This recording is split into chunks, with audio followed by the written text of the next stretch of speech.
In today's video, I'm going to teach you how to create a workspace in Trello. Whether you're new to Trello or just need a quick refresher, I'll walk you through each step of the process so that you can easily set up and customize your workspace to match your needs.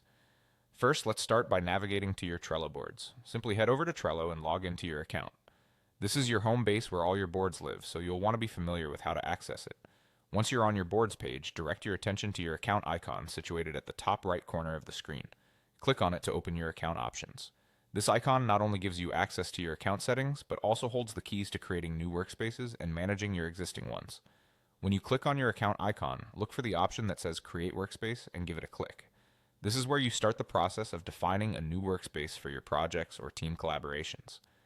Now that you've opened the Workspace Creation panel, it's time to think about a name for your workspace. Type in a name that represents the purpose or the team associated with this workspace. A good name helps everyone immediately understand what the workspace is all about, so choose something clear and descriptive. After naming your workspace, the next step is to determine its type.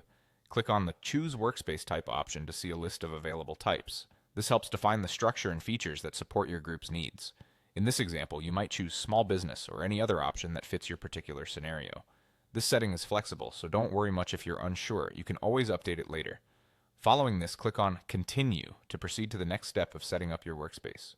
The next screen will offer you the chance to invite team members to join the workspace. If you're not ready to do this yet, or if you prefer to get everything set up first before inviting others, you have the option to click on I'll do this later.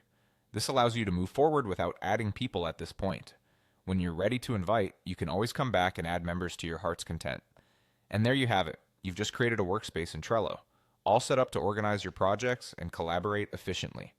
Now take a moment to explore your new workspace, customize it further if needed, and gear up to bring in your team when you're ready. Thanks for watching and happy organizing.